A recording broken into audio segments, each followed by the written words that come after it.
This is the Mooncast.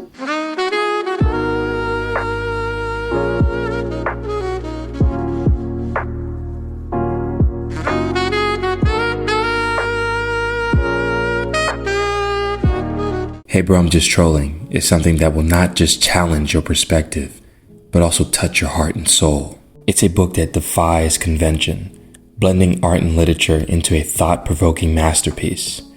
A reflective piece of provocative art that tackles societal constructs from angles you've never considered. Hey bro, I'm just trolling delves into the very essence of our existence. It questions the technology that surrounds us, challenges our notions of beauty, stares unflinchingly into the eyes of death, and questions the boundaries of freedom. It scrutinized the educational system that molds our very future. This book is a journey, an exploration of shared human experience, and it's a work of art that refuses to be confined by tradition. It's a canvas painted with words, a melody of thought, and a testament to the power of creativity in a world dominated by algorithms and data. Visit moonboycapitalventures.com and get your hands on Hey Bro, I'm Just Trolling today. It's not just a book, it's a movement. Now let's jump back into the show. Ladies and gentlemen, we have LinkedIn's top blockchain voice on the panel. So he goes by the name of Mayank. Would you like to introduce yourself a little bit to the audience, let them know who you are, what you're about, and a little bit of what you do and how long you've been in the Web3 space and so on, please? Yeah, sure. So my name is Mayank, and I have been an ex-entrepreneur myself, right? And I had my own company into the IT domain, application and website development a while ago. I took a successful exit out of it. After that, I traveled a lot, and then I got to know about the core Web3, right? The blockchain technology. But before that, yes, I was actually investing a lot of good amount of money and making good amount of money, and also taking some losses out of cryptocurrencies as a early stage investor. But yeah, after that, I got myself educated into the blockchain space, right? And then I started started consulting for multiple different projects, right? The retail clients and other dynamic startups that I wanted to connect with, right? And after that, I grew my portfolio this much that now I work with major Fortune 500 companies around the globe, including the Fortune 500 companies, the enterprises, plus some of the global banks who want to enter the Web3 space either via NFTs, either via metaverse, either via just leveraging the core blockchain technology for tracking, tracing, counterfeits, etc.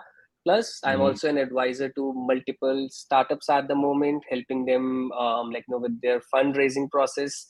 And yeah, so currently I am also associated with Antia Solutions, one of the largest blockchain consulting and development firms. Right, we are a team of approximately 700 people right now, working with majorly all the unicorns, right? And I'm the one who is leading the the unicorn and the enterprise division over here in the terms of marketing and growth.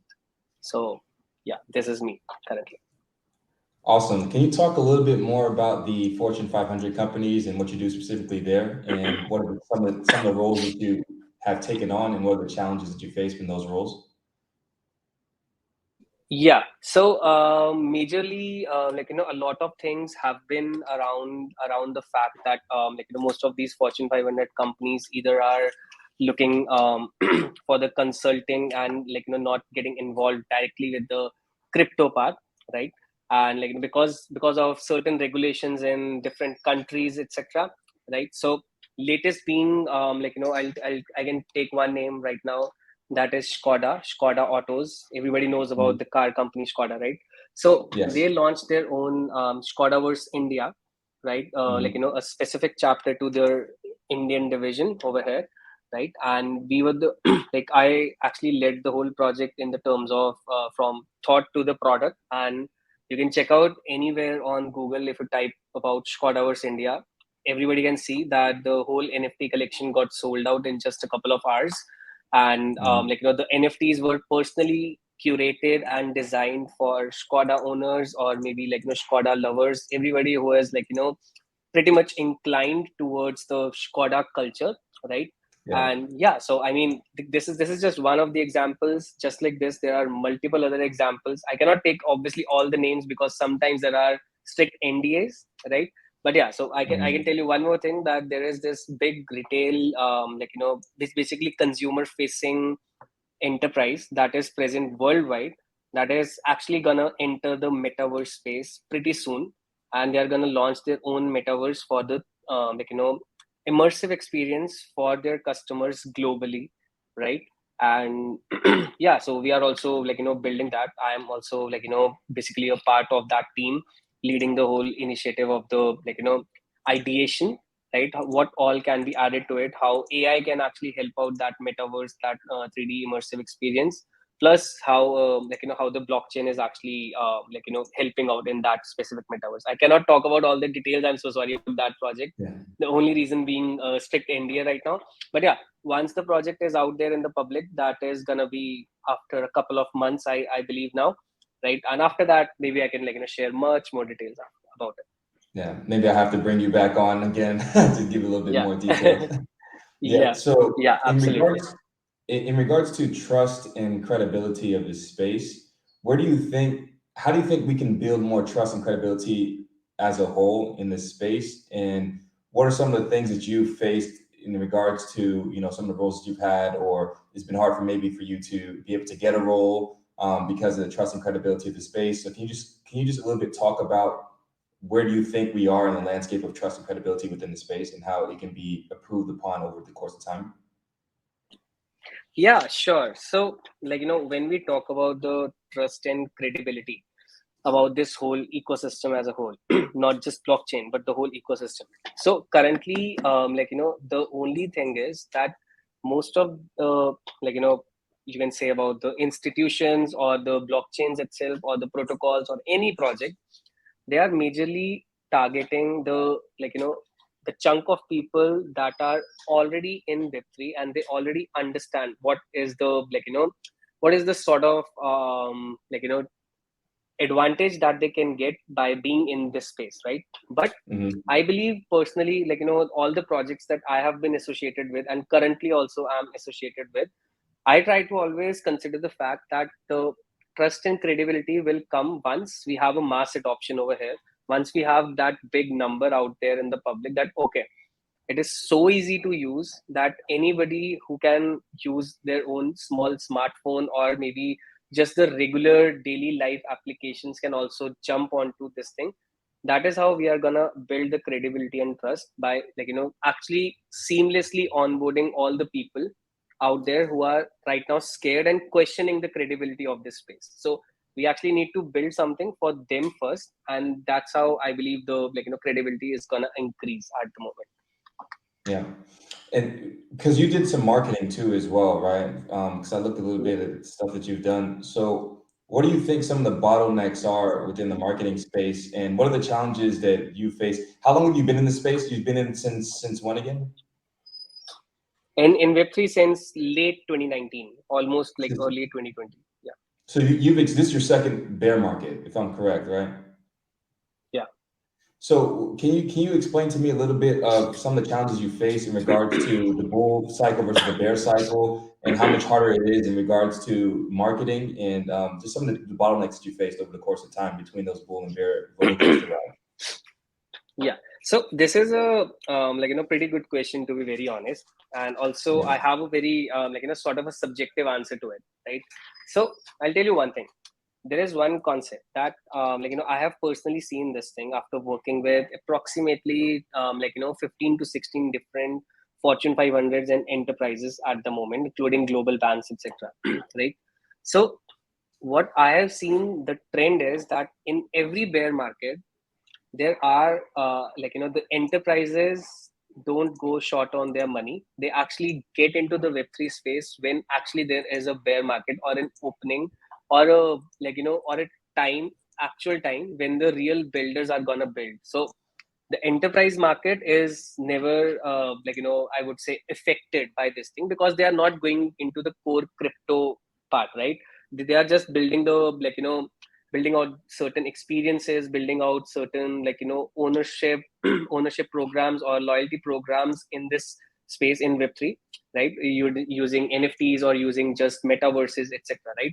So they don't actually fear the bear. I always say this thing, because real builders don't fear the bear at all, right? Including it is not just limited to the Fortune 500s or the enterprises, but also there are multiple other startups, you can say, that are coming up right now, and they also came in the last bear market as well, right? Yeah. And they actually are the ones who become the actual unicorns and actual sustainable projects or products when the bull market comes. Because in the bull market, most of the meme coins or just Yeah. random projects also can sustain easily. But the actual market is this one, wherein the actual builders are recognized, or they are they are able to basically get into this space with some credibility, that okay, it's not just about the bear and bull cycle. It's more about if you are able to create something that is actually useful, and actually the use case or the problem is getting solved, that is existing out there currently. So I mean, I always believe that bear market actually gives the best founders, the best entrepreneurs, or the best projects to this ecosystem. And it has always been this way. So I mean, that is the whole thing. And regarding marketing, yes, of course, I as I mentioned, I used to be a advisor. Currently as well, I'm advisor to multiple dynamic startups, or pretty early stage startups.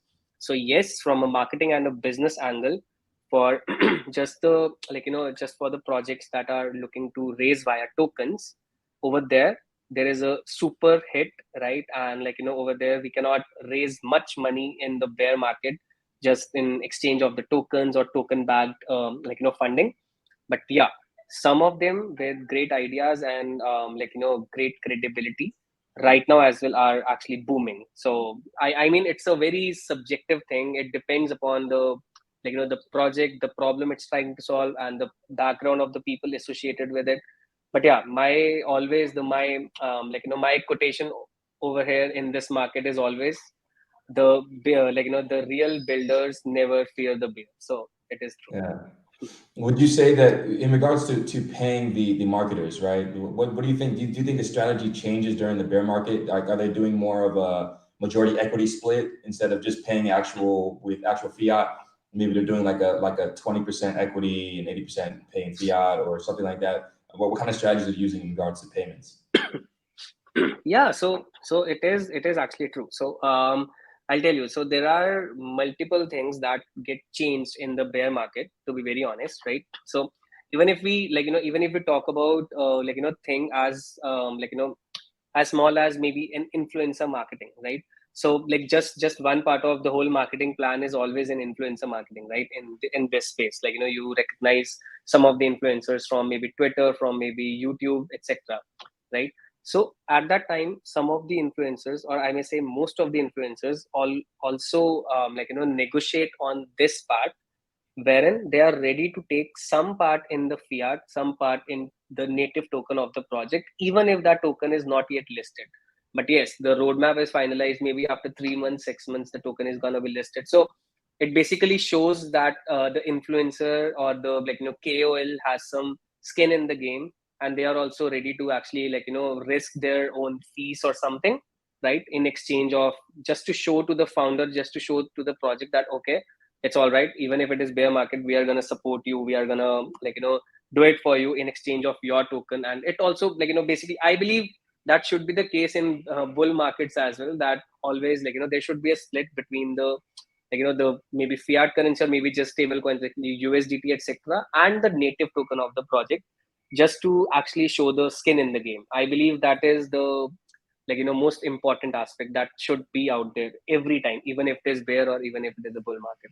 So yeah, definitely strategies get changed, the narrative gets changed, the messaging out there that is gonna go also gets changed. So yeah, there are a lot of things that get changed or something like that every time. So would you say overall that the strategy is more aggressive during the bear market as opposed to the bull market, just because of the amount of opportunity there's out there to penetrate the market? Because a lot of the scam tokens, all that stuff goes away, and the real builders start to build. So do you think that they just get a little bit more aggressive actually with the marketing in the bear market?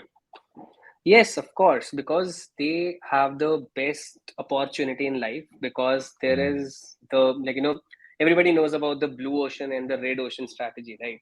So Mhm. definitely bear market is the biggest blue ocean right now as well. Of course, Fortune 500s and enterprise, enterprises have that chunk of money that they are not affected by it, but still they are not a big part of that blue ocean currently. And all the real builders definitely aggressively market themselves. They also have this narrative, or the messaging that, okay, it's all right, even if it is bull market, we are still here, we are still building, and we are still here to support the whole web3 ecosystem. So yes, definitely the, the narrative, the way, the tone, everything changes for sure. Mhm. Yeah, in regards to the platforms that you utilize, what do you think is the best platforms to utilize for crypto marketing in general? Like the YouTube, LinkedIn, TikTok. Like where do you see the best results in regards to conversions? Yeah. So I must say that there is I personally am a big fan of, to be very honest, of LinkedIn. I have Mhm. been able to close a good amount of leads. I have been able to close good amount of investments for most of my client portfolio as well, by connecting with Mhm. VCs and angel investors, right? Yeah. So I know it doesn't sound very the flashy Web3 thing, that okay, how is Mhm. he able to do this on LinkedIn? Because Yeah. 90% or 99% of the crowd is available on Twitter right now. Everybody thinks that Twitter is the Web3 platform wherein everything works upon. Yes, Mhm. for the B2C vertical and the project side, of course, we all need to have that brand positioning pretty well on Twitter, plus on you can even call about Discord, Telegram, Twitter, YouTube videos, etc. Mhm. Yes, every platform is necessary, right? It's Mhm. just about the type of, how do I say, type of thing that you are able to provide to the public out there. So my personal forte is to actually either educate people about the whole Web3 ecosystem, or I work as a transformation manager for most of the companies that are in Web2, and I help them in jumping into Web3 in a pretty seamless manner. I don't want them to actually get into multiple legalities or jurisdictions, and face the compliances, etc. I always help them out with the smoothest way first, just to help them to test the waters and then enter it pretty aggressively, right? So my forte, is my forte focus is on LinkedIn itself. But yes, there are a lot of good people creating great content on Twitter as well, that are focusing on the core B2C audience, or the the core Web3 flashy audience, that want to promote their projects via some of the airdrops or some of the giveaways, etc., etc. And same goes with Discord. I personally also love Discord, because to be very honest, in my intro I forgot to mention that I'm also I used to be a professional esports gamer, right? So I also had my Nice. own team, and yeah, and we had a we our team in esports in the game PUBG. I don't know if you've heard about it. It's like Yeah, of Fortnite. course. Yeah. Yeah. So Yeah.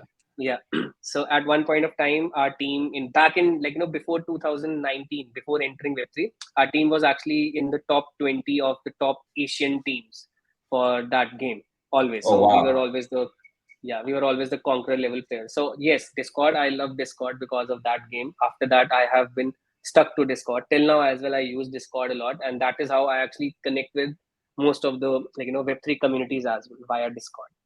So yeah, Yeah. this is Yeah. So when you talk about these Web2 companies leveraging the tokenization models and trying to use it and sort of onboard and expand their vertical integration within their business into the Web3 space, can you talk to what strategies specifically are they using most? Are they using NFT models more, or are they actually making like a tokenized digital asset like a cryptocurrency? And how are they using it in their businesses? yeah. So to be very honest, what I have seen, this is my personal opinion, to be very honest, right? So according to me and in my experience, I have seen one thing, that NFTs currently are the safest bet, you can say, for most of the Fortune 500 companies to actually test their waters, or just to run a pilot program in the whole Yes. Web3 ecosystem. Why do I say this is, even if you check out the statistics, right, from 2020 till now, like there are a lot of different Fortune 500 companies across all the industries. Even if you talk about Nike, Starbucks, and Lufthansa recently, Skoda, recently we did the project for them, etc. So there are like a lot of companies who launch their NFTs first, just to see the just to test the waters, you can say, or just to run a pilot first. That okay, is this market even good position for them just to enter it, right? And how do they leverage the NFTs? There are multiple use cases. So like there are loyalty programs that a lot of companies are leveraging. There are customized basically customized requests from their end users in the Web3, that okay, we need to do this, we need to do that, and etc. Plus there are certain other things, just like we did for Skoda, right? So what we did was we actually created personalized and personalized NFTs for everybody. And the campaign was called Let's Explore, but the core theme, the core backbone of the campaign was mint your memories, right? So hashtag mint your memories. So what does it mean is, if you have a Skoda or any car, like priority was definitely Skoda owners, but the secondary was any car, right? You go anywhere in the world, right? You have like 3 or 4 pictures with your car right now. You can actually get those minted as NFTs, and they will be personalized and customized for you by designers selected by Skoda. And plus you'll get multiple utilities out of them. So utilities, even maybe some personalized car cushions, personalized hoodies, personalized NFT stickers, personalized NFC cards, etc. All the things including with the NFT. So basically, just to test the waters, they are every brand is willing to actually jump onto it and provide real life utilities, not the not like you get the NFT and you'll get some tokens after 6 months or 7 months. No. So they are actually providing the utility on the spot itself. So I mean, yeah, NFTs are the safest bet, I believe. Yeah, yeah, for sure. Yeah, I wanted to ask you too as well, because when you look at the legal requirements and things of this nature, how is it looking, for instance, because you're in India? Yeah. Are you dealing with companies that are in India as well? You're working with some companies in India, or is it mainly outside of India? So, from the company's perspective, yes, only 5% of our clients or partners are from India, but others are Okay. from around the globe. Only 5% approximately.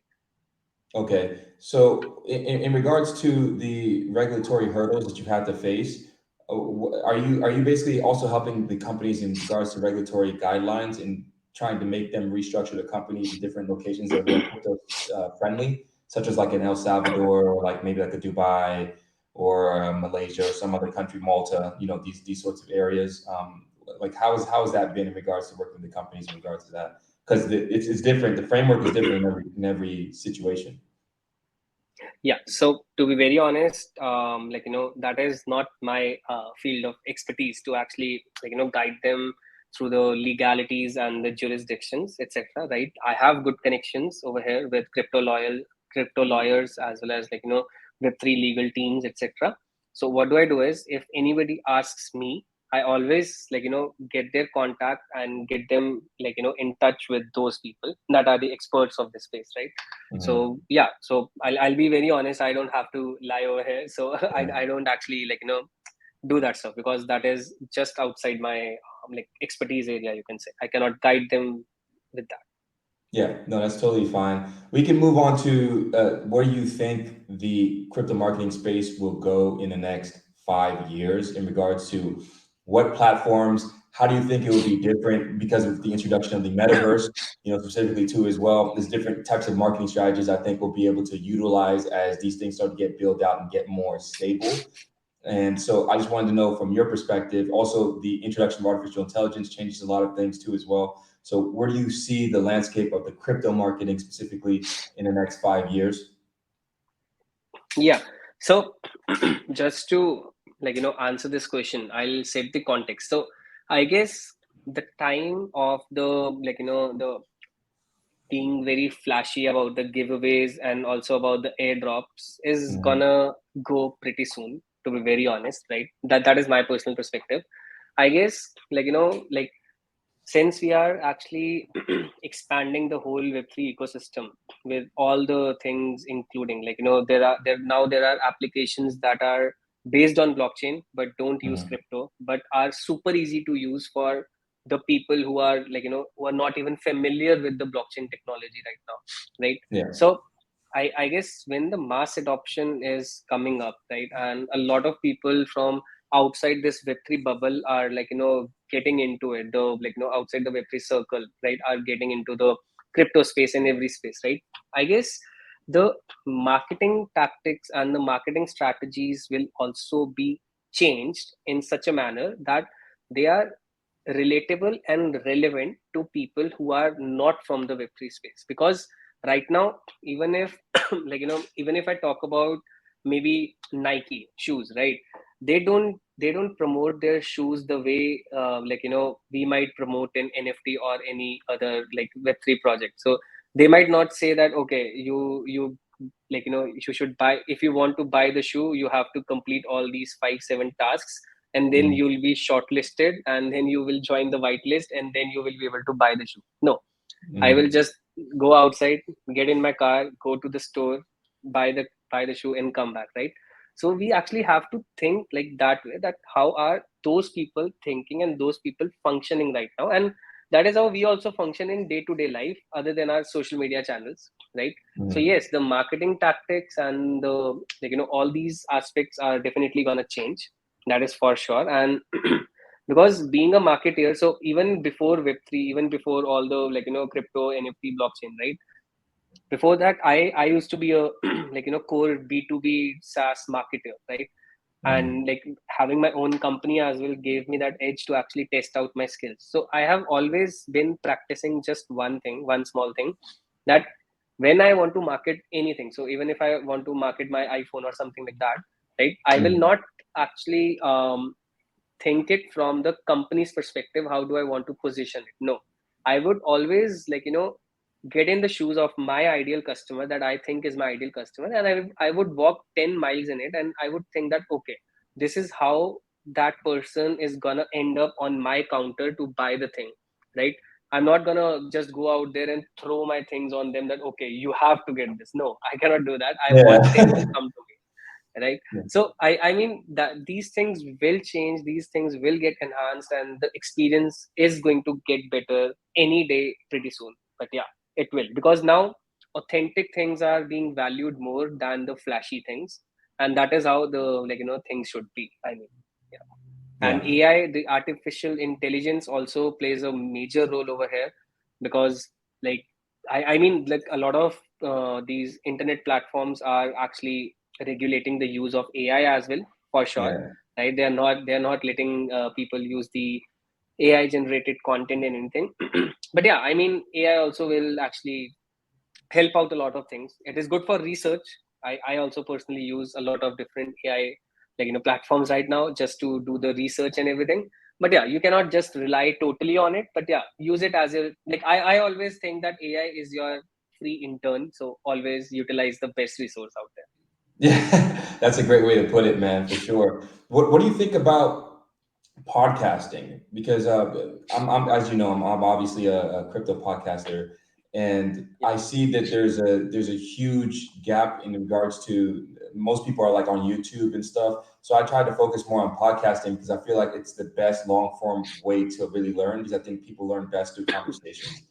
And I don't know if you see this niche in particular growing in the next 3, 4 to 5 years. And I find it a little bit more intimate too with the audience that I have, because they really grow with you over the course of time. And the audience, I think the conversion is much higher because they're more loyal, and it's more of an intimate relationship between. But I don't know what your thoughts are on podcasting, if you've delved into it, if you've thought about it. Also, the market is quite tiny. If you look at, there's I think around 4 million podcasts out right now currently, and only 1% have made it past episode 20. So there's a lack of consistency in regards to that. So there's only really around 40 to 50,000 podcasts that have made it past episode 20. And when you look past episode 50, past episode 100, it gets even less and less in regards to that pool. So I think there's a huge consistency issue in the podcast space. But I really do think that it could be a really good marketing tool to utilize over the course of time. And I think there's going to be more and more people that are going to get on podcasts. Also, podcast people are more, in my opinion, the listeners are typically more educated, or they want to be more educated, more informed. It's usually not degenerate listeners, if you will. It's usually professionals. And so those people are more likely to have a higher income and more likely to actually buy something they need to upskill themselves. Yes, of course. So, like, to be very honest, this is a super fair point. Yes, of course, podcasts are one of the major, you can say the not major, I would say the best content distribution, channel. I must say that yes, of course, a podcast actually gives their audience a personalized and relatable content that they can actually relate to, first of all, because you can actually relate to two people having a conversation rather than just listening to one person most of the times, right? And yeah, and plus, yes, of course, podcasts have the market, as you know, like you are the expert in this field already, so you know the exact numbers and everything. But yeah, of course, this market is super untapped compared to other distribution channels of content. So yes, this market has an upper edge. And in, like, even if we talk about Web3, yes, of course, all the AMAs that happen on maybe Twitter Spaces, Discord, etc., right? Or maybe LinkedIn Live that are happening on a regular basis. All of them are some sort of a, some, you can say, the grandchild or some sort of a, aspect that is taken from a podcast itself, right? So yes, podcasts are relevant and will always remain relevant. So I'm just there is this one guy as well on Twitter that is super famous just because of his podcast. Even Elon Musk and everybody joins his podcast, the Twitter Spaces, basically the Twitter Spaces, the Twitter podcast, whatever you want to call, right? So yes, of course, this channel, this industry is untapped right now, but yes, of course, it has the greatest potential for sure, because it is the relatable content everybody is looking for. That is the truth. That is the crux of it. Yeah, for sure, for sure. I always find that these other, distribution channels, if you look at like TikTok and, these more short form type of content, I'm not really so much into that. I think it's really great though to grab attention as a form of pull marketing strategy to then get people to the long form content, to show the more digestible form of content. But I don't know in the long term how the short form strategy is going to work. I mean, I know people's attention span is getting less and less over the course of time, but I do believe that people learn best in long form pieces of content. So I don't know, because I think one of the major issues within our space right now currently is education. And so I try to fill that gap in regards to education, trying to bring in on experts and talking about different topics and theoretical analysis and analytical analysis too as well, and bringing data points on and giving people a different expansion thought process so they can have more provocative thought throughout the course of their time when they're trying to look into different investment vehicles. And I think that one of the issues that I think we can tackle over the course of time is the education, because I think the marketing strategy is starting to shift a bit. Because I think before it was simply garner attention, and then once you got the attention, you sell people or try to push the thing that you're trying to sell, the product or service. But I think we're now switching a little bit of the marketing strategy. I think it's starting to be garner the attention and then educate then the clientele for a long period of time. And once they're educated enough on the pain points and the problems, and also you've given them then solutions, then you sell them on the service or product that you want to sell them on. But I don't know what you think about this particular aspect of the marketing. Yes, of course. So as I mentioned before, of course, you are 100% right on this part, that the short form content is actually not a sustainable way, I must say, to actually carry out a marketing campaign or carrying out a marketing practice. Yes, for sure, the short form content platforms, even if it is audio, even if it is text or something, at times get the best out of people. So for one example, all of us, everybody, I believe, on planet Earth right now has seen the boom of Threads, the Instagram application, how it rose up, and in just 1 or 2 weeks it was down under. All the there were a lot of users, and most of the users were just dropping it off in just 1 or 2 weeks after that, right? Yeah. Same happened in the Web3 with Friend.tech. Friend.tech actually got so much hype at one point of time that most of the podcasts I saw on LinkedIn as well, that were focusing upon the fact that okay, this is a WhatsApp killer or something like that, but it cannot be, right? So I mean, for sure, so I know these are just the text based examples or something, but yeah, same applies with the video or the audio based examples as well. If we talk about TikTok, if we talk about Instagram reels or something, yes, those things are very good to promote podcasts like this, that we are having, maybe some clip out of it that talks about certain critical aspect.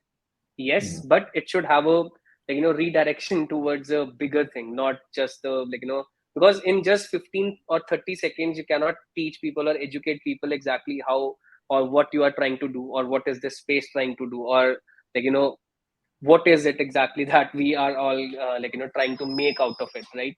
And Mhm. yes, you are 100% right on the fact that this space needs a lot of education at the moment, because people don't even know what all is out there that can be solved with this thing. I'm not saying that everything can be solved with blockchain. I'm not that guy who'll say that everything everything Blockchain in everything Maximus. in daily.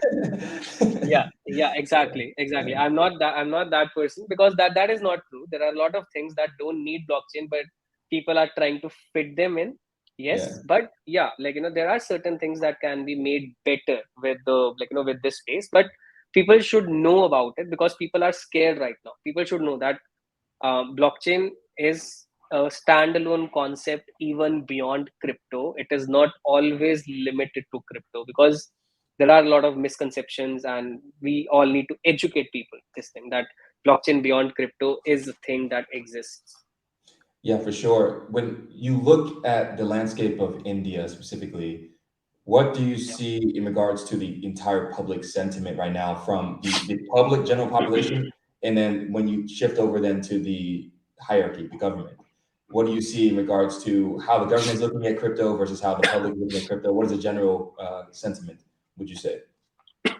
Okay, so to be very honest, it's a very open-ended thing right now. Hmm. I'll be very honest with you. So I have seen people, I know a lot of people who have made great amount of money out of cryptocurrency over here, right? And they are super happy with this space, of course, Yeah. because they became millionaires. They got the best supercars out there that are available, right? Hmm. They got them imported over here in India, and they are having fun. I Hmm. know a lot of people who lost their life savings, their homes, everything, just because of crypto, right? Hmm. And that is super sad to see, because people invested a lot in it, and they got they did not even have 3 or 2 times of food on their table after that, right? But yes, there are people, a lot of people like me, who have been on an average run, right? I sometimes made a lot of money, but also lost a lot of money, and then came on to an average, came on to an a basic thing, that okay, it's on a sort of a break even, or some profit, much more profit, something like that. So it's Hmm. a cycle for me, just like it happens in crypto, it happens for me as well. But yeah, so the general sentiment is pretty mixed up.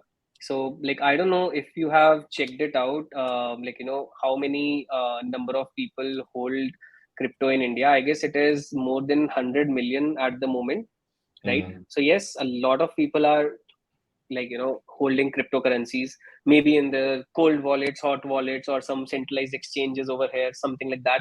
A lot of people are holding it.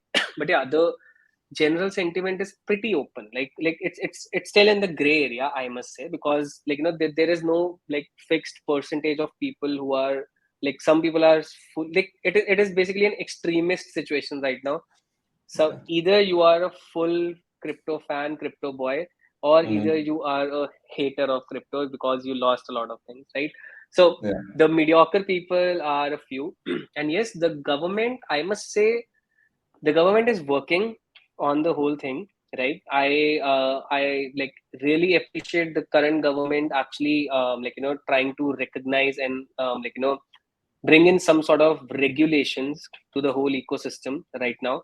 right? And there are certain things they are trying to solve that, people don't actually lose all their money or something like that. So yeah, Yeah. like they are trying to help it out. I don't know, this space is actually very in the nascent stage over here in India, Indian subcontinent, I must say, at the moment. But yeah, the government is trying to figure out something. So currently, I guess this month itself, in September itself, there was this G20 summit that that took place in India itself, and over there as well, the top there was this one topic of discussion that was around regulations of the cryptocurrencies of the of the whole world and everything, all everybody uniting to actually get some sort of a regulated thing out there. Yeah. So yeah, I mean, everybody is trying to work out in this space, and I guess it will be solved pretty soon, like this only. When you look at cryptocurrency and the landscape of also the central bank digital currency, and I think India is also in BRICS too as well. Do you think that potentially there could be a conflict of interest in regards to crypto adoption versus India and the central bank digital currency that they're potentially going to come out with in regards to in the formation of BRICS? So I don't know if you're looking at that from a geopolitical landscape, but do you think there is some kind of conflict of interest between the Indian government and cryptocurrencies moving forward as a form of competition to the current financial infrastructure they have available? Okay, so I mean, yes, there are a lot of different developments. So I'll tell you I'll tell you one more thing. So I cannot name I cannot exactly name the exact blockchain that I'm talking about right now. Okay, but there was this one there is existing one layer one blockchain that I was actually one of the team members from the day one of the founding team members as well as their head of growth and the partnerships and also the business development sort of a thing, right? And we Yeah. actually were in talks with multiple state governments, right, just to actually increase the increase the adoption and the utilities about the whole ecosystem of the, even if it is crypto, even if it is just asset tokenization, even if it is just the counterfeiting part, etc. So yes, there are what I'm trying to say over here is there are a lot of different developments out there in India itself, right? So there are as you mentioned regarding the CBDC, as I mentioned regarding the G20 summit being one of the over there, one of the topics being digital assets, and the the regulations, or you can say the the new form, the new type that the Indian government is trying to bring out for the public in the terms of this thing, that how can we actually help this space to become regulated and also be authentic for the Indian public out there, right? Mhm. And also there have been multiple updates in the government sectors in India, if you just go to Google and check out the blockchain strategy for India, right? So the Yeah. government itself issued a whole PDF file, right, including a lot of, I guess, 20 to 30 different topics, or the projects that can be built via blockchain, right, and can be actually integrated in the existing ecosystem. There was e-voting, there was there are a lot of things that are out there. So yes, the government is supporting the blockchain adoption, that is for sure, because everybody wherever there are some gaps, there are the the blockchain can be the best filler over there, that is for sure. But yes, regarding the cryptocurrencies, or you can say the digital assets, yeah, there are talks going on, there are conversations, and we all will know, of course, all together, I mean, regarding that part. In regards to the ambassador program for Polkadot that you've been a part of, I was going to ask you how was that experience for you in particular, and why did you choose Polkadot? Okay. Very yeah, so okay, the experience has been amazing, right? And why did I choose Polkadot? I'll tell you one thing, that I would even if I get a even if I get this question every day, which blockchain would you like to choose, I'm not saying it with a bias to Polkadot. I'm being very honest, I would always choose Polkadot. There are multiple reasons behind it. First, I believe it is a it is actually a core decentralized blockchain out there, wherein in the ecosystem as a whole, you can create parachains and also app specific chains, right? The second being, the founder is Gavin Wood, the guy who was actually the CTO of the Ethereum in the initial days when Vitalik Buterin, him, and the third guy, all of them started Ethereum. And after that, he left that. Yeah, after that he left that and started this whole new ecosystem, Polkadot, Kusama, everything. So there are like a lot of different reasons, to be very honest. And also I'm like super connected in the Polkadot ecosystem right now with most of the top management and top executives out there that are related to Web3 Foundation or Parity Substrate, Parity Technologies, or this thing, the Polkadot itself or Kusama as well.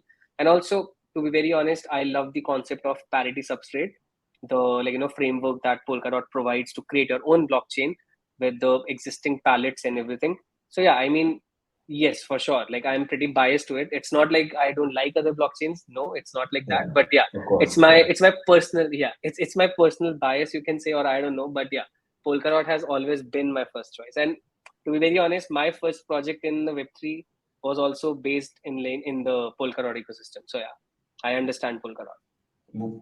In regards to the crowdfunding mechanism that you utilize, with the parachains. So from my understanding, I guess it works like I have Polkadot, right? I'm an investor, and I then lock up my Polkadot, and in return, hopefully enough people also lock up their Polkadot for a specific project that's supposed to be launching as a parachain on Polkadot to attach to the relay chain, right? So if enough people lock up their Polkadot and they meet the requirements to get that parachain slot, then I receive, as reciprocating effect, the equity from the new project that's supposed to be launching as a parachain, right? And I lock up my dot for, what is it, 12 months or 24 months, something like that? I guess 12. Yeah, it's 12 months. 12 months, 1 year. Okay. And so my thing is, do you think that this is the best form of crowdfunding currently in the crypto space? I won't say it's the best form. There might be like I also might not know about certain crowdfunding platforms or launchpads that might be better than this. But yeah, like in my experience, I have seen that this is actually a pretty tested and a pretty credible way that I personally feel is the one, right? But yeah, there might be a lot of different launchpads and crowdfunding platforms that are out there that I also might not know about, because this space is pretty huge. When we say Web3, people think that okay, there might be just 5-7 different blockchains that these guys are following, but no, there are like thousands of different things. Millions now, 1.8 million according to CoinMarketCap now. A lot of shit coins, excuse my French, but but it's interesting, when I look at the crowdfunding in crypto, because you have different options to do it. There's the VC route you can take, pre-seed, seed rounds, and things of this nature. Then you have like ISPOs, initial stake pool offerings, that you can do, like for instance in Cardano, where you actually don't lose your initial principal. What you do is you put it up as equity stake within the chain, and the people that are basically in that pool just take your ADA rewards, and they use the ADA rewards to fund the project, which is very interesting. And then your stake is liquid, so you can take it out whenever you want. You just won't be rewarded in the next epoch, right?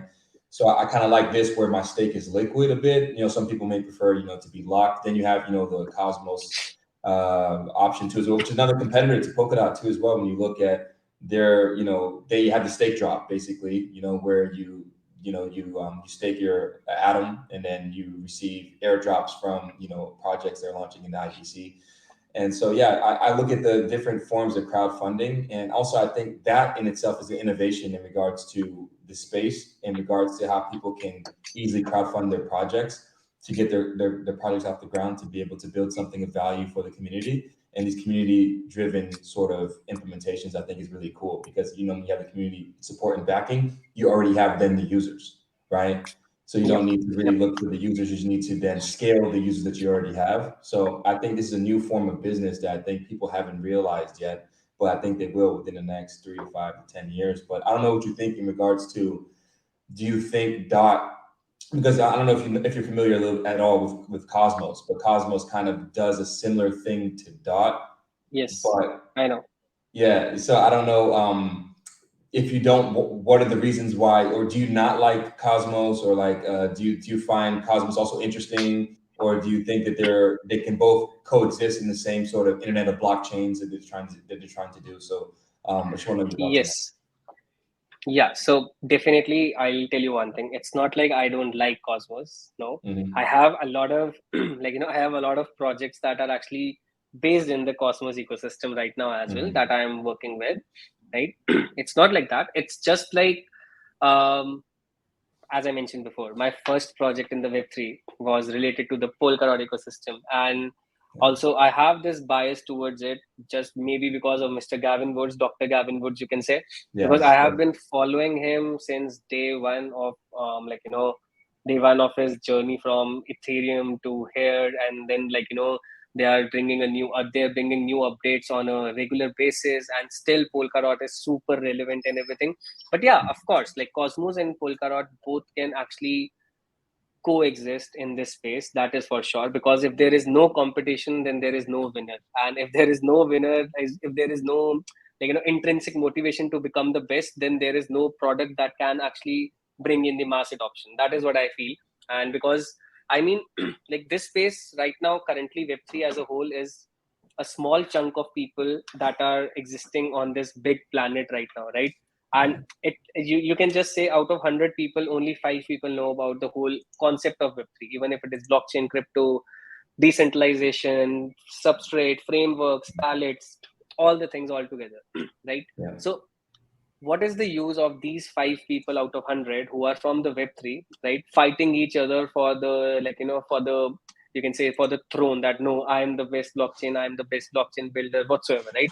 I Mm-hmm. believe currently the basic thing everybody needs is not about having separate communities. That is good, that is the best part of Web3. You can have separate communities of your projects, but I believe the whole concept of Web3, those 5 people out of 100 should be able to unite themselves and actually tell the other 95 that, okay, this is a safe space for you. Because right now, what happens is that again, it's my opinion, right? Mm-hmm. That out of these 100 people, the 5 people in the Web3, when they are fighting, they are always fighting during the bear market, during the bull market, during every market. At that time, what happens is those 95 other people are already scared or already pissed off by the fact that, okay, sorry, even if I have to get into Web3, okay, do I support Polkadot, do I support Solana, do I support Polygon? Because they are all already confused about it, right? So Mm-hmm. yes, of course, the education matters, the communities matter, everything matters. But I mean, right now it's not a fight for for the throne and against each other. It's about creating the bridge between the Web2 people and letting them know that, okay, when you come to this side, you get to own your own things, right? It's not about Yeah. having your assets in custody of other people. It's about having your own ownership of everything that you create, everything that you own. So that is what I mean. So maybe rather than focusing on the again, so I've mentioned this 1,000 times, but yeah, in my personal opinion, it is true that right now we all need to actually create a bridge for other people to actually join this side, or maybe just consider joining this side. That, okay, this is a safe space, an actual safe space, and not a scam, or not a bubble, not a fad that Yeah. we are asking for your money to actually come and join our ecosystem. No, it's not like that. Like there in Mm-hmm. the near future, there will be applications like Netflix, there will be applications like Instagram, right? Mm-hmm. They will be built upon blockchain. And at that time, nobody will care even if it is built upon maybe any of the blockchains. Because currently as well, if I go to Netflix right now, and if I'm trying to scroll through all the series, all the movies, or if I'm going to Instagram, right, I do not go and check what backend technology it is built upon. I don't know, like, if even if it is built upon React, if it is built upon anything else, I don't know. Mm-hmm. Because I don't care about it, right? I'm just over there to actually get myself entertained. Plus, I want just to be over there to consume the content over there, because that is the pull factor of the application, not the backend technology. So the Yes. same thing is going to happen with the blockchain as well. So once people understand that it's a, its core tech is to actually support the, support the applications, the dapps Mhm. basically, plus to support the, financial institutions, and plus to, be a distributed ledger at the end of Mhm. the day, and also get you the ownership that you deserve. After that, I don't think there will be a fight between the, blockchains or protocols among themselves. It will be all about unifying together to create this bridge for the web 2 people to jump onto the web 3, or maybe just come into the center, just the web 2.5. I mean, the mass adoption will come like this after we unify ourselves rather than fighting amongst ourselves. That is what I believe. When you look at the wallet integrations, right, in the Web3 space, I think that's where the biggest issue is that I see in regards to onboarding users, because, you know, grandma needs to be able to download a digital wallet safely, save her Yeah. seed phrase, understand that there's no email, or there's no, like, once you lose your seed phrase, that's it, you know? And Yeah.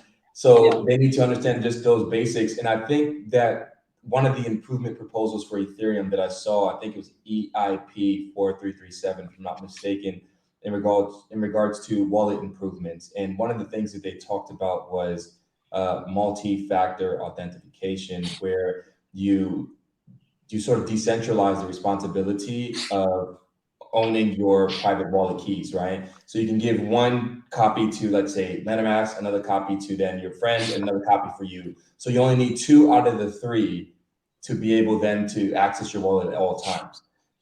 So I Yeah. kind of like this idea to sort of this decentralized multi-factor authentication type of solution. I think it's very interesting. I don't know what you think in regards to that, or do you think that it's a really good solution to onboard more users? Yeah, absolutely. It's a it's actually a very good point, to be very honest. So yeah, of course, the wallets are the door handle for everybody to enter Web3 for sure, right? And wallets also integrated, I mean, with the DID solutions or user names these days, except for wallet addresses, that is the, cherry on the top, right? For every Web2 user, because I mean, yes, your example is super right. The grandma needs to understand, the grandma has to know, and should be able to easily do it herself. Yes, for sure. So I mean, yes, wallets that are coming up these days with easier user onboarding experience as well, not just limited to Ethereum token standards, but also standalone wallets. So I'll tell you one example. There is this wallet called Encrypto, right? If Okay. you check it out, so basically Encrypto is a, basically a multi-chain wallet where over Mhm. 9 blockchains integrated into one ecosystem, right? Mhm. And EVM plus non-EVM both. What you can do is you can directly go over there. If you sign up over there, you can create your username, and your username will be you'll choose Moonboy directly. Okay. Yeah, yeah. So once you choose Moonboy over there, everybody who is on Encrypto can search for your username. We both Mhm. can chat over there, just like we do on Telegram, we do on LinkedIn. We both can chat over there, plus send and receive crypto directly via the chat itself. We don't have to leave the screen, we don't have to do anything.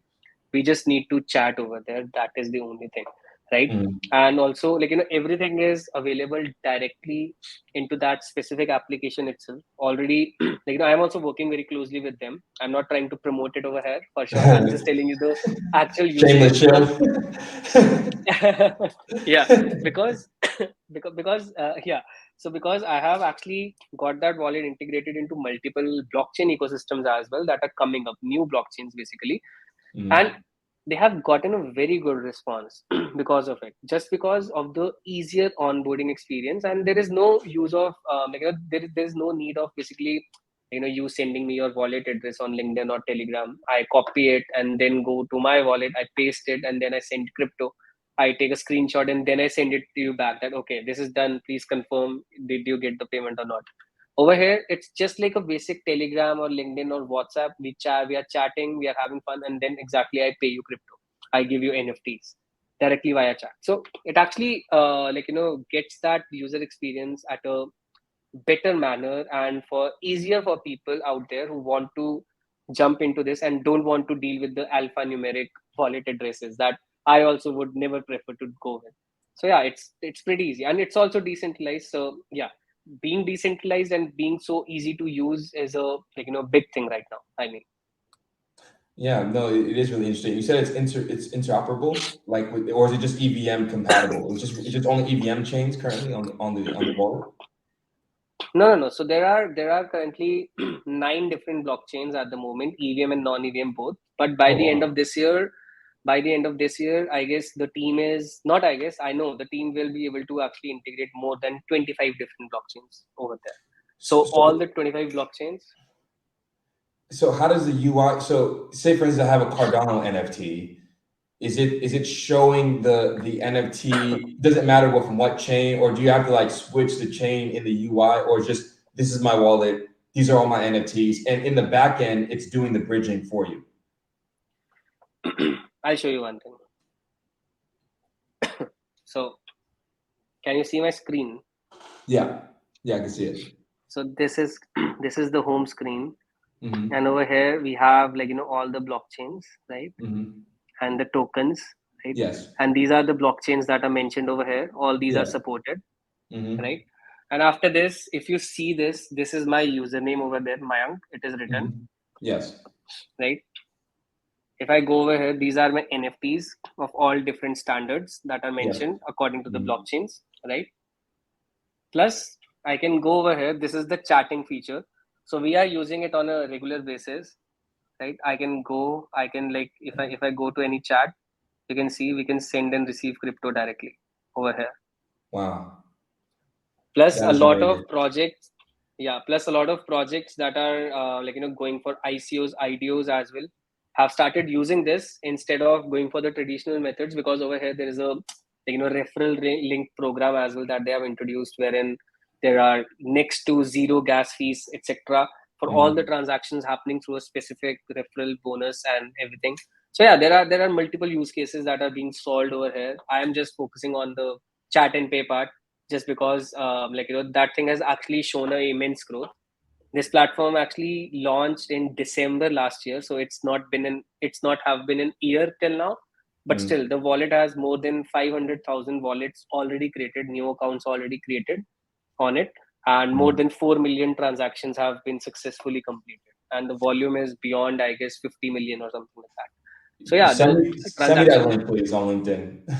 I will. Yeah, yeah, for For sure, sure. for sure. And so my final question is actually a LinkedIn question in regard to being LinkedIn's top blockchain voice. How does that work exactly? Because I also got asked to do some of this participation in regards to, I guess, you have to contribute to LinkedIn articles, and if people find it valuable enough, they I guess, give you a top voice back. I don't know exactly. If you could explain the process for me, because I'm actually interested in Yeah, trying to for achieve that. Yeah, for sure. So the basic point is that once you are able to you cannot anybody not can directly go and start contributing to the articles. No, it's an Mm-hmm. invitation based thing wherein you get a notification one fine day, and to actually be eligible for that notification or that contribution part, you actually have to have a good LinkedIn account wherein you have the appropriate skills added to your skill section, first of all, Mm-hmm. for which you want to actually contribute the most, right? You have to post about them on not on a daily basis. I must say, I also don't post on a daily basis. I post maybe twice or thrice a week itself, not more than that, and only if I have something to talk about, not like randomly going to Google or Chat GPT and saying, give me a LinkedIn post, give me a LinkedIn post for today question Yeah. or something like that. No, I don't do that, right? So I do take help out of them, I won't deny, right? But it's not like if I don't have a topic, I go and directly try doing that. No. So once you have started posting about these things, like on a sort of a regular basis or something, after that you start getting some sort of notifications of these kind. And once you get the notification, you check out the whole collaborative article, you go over there. Yes, you mentioned correctly, you add your contribution to it. If you feel like there is some change required, or you just want to add your thoughts to it, so I also did the same. So actually the last thing that we covered, the last topic about wallets, that was my contribution to an article, that how can we increase the adoption in the Web3 ecosystem. So that was my answer, actually, like, by actually making the onboarding process pretty easy for the people who want to try but are too scared to try, or are pissed off by the onboarding process itself, where they have to actually, like, go through all this pain, wherein like, they have to copy the wallet addresses, save the seed phrases, save the private keys. People don't want to do that. People want the easiest way possible. That is the crux, that is the like, baseline of mass adoption. So yeah, this was like, there was this big contribution from my end over there. So a lot of people who saw that from the community, from the LinkedIn, they, like, liked it, they found it insightful, and that's how, like, directly I got the LinkedIn badge. So yeah, the process is pretty easy. It's just about being consistent, as you mentioned. For podcasts, like, people have the consistency issues, the commitment issues, as they say, right? Yeah. So yeah, so it's sort of the same thing. Yeah, consistency is the major thing. Yeah, for sure. Yeah. So, man, this has been a very, very great conversation, man. Where can people find you on the internet? Sorry, Where can I'm people sorry, I just lost you. where can people find you on the internet? Yeah, on LinkedIn. LinkedIn is the best source, right? Or, like, my Telegram. I have already mentioned it in my LinkedIn profile as well, right? So I can maybe drop my LinkedIn like profile, my LinkedIn my LinkedIn link over here in the private chat itself. Like, maybe we can share it afterwards as well once we are able to post it, right? Yeah. And I have shared my Telegram ID as well on my LinkedIn. So anybody can get in touch with me directly on LinkedIn or on Telegram. I'm always open to discuss new projects. If there is some possibility of a partnership with any of the portfolio project that I have. So yeah, if people, like, from the core B2C or the, like, community driven projects are listening right now, so yes, do get in touch with me. I have great projects in the portfolio at the moment, which can actually increase utilities plus, like, multiple other fruitful exchange of value for both the things, for the projects that I have and for the project that we can partner up with, for sure. Yes. Mayank. Man, I appreciate you coming on. Any closing thoughts before we go? Yeah, I mean, looking forward to the, like, Bitcoin halving coming up pretty soon now, April 2024, 29th April 2024 to be precise. Yes. And other than that, the market is good. I mean, the why fear the bear when you are a real builder? That is my quote of the life after I got into Web3. Yes, I mean, like, we'll keep on interacting with, like, with your community, and maybe with, like, my people on LinkedIn, my people on Telegram, all the Yeah. projects. And maybe, yeah, I mean, it's cool, it's pretty good. I appreciate like, you guys having me over here at the podcast. And, like, yeah, I really look forward when it gets uploaded, and, like, we can actually, like, I can also share it amongst my friends. Absolutely, man. Well, this concludes this episode of the Mooncast, man, and peace.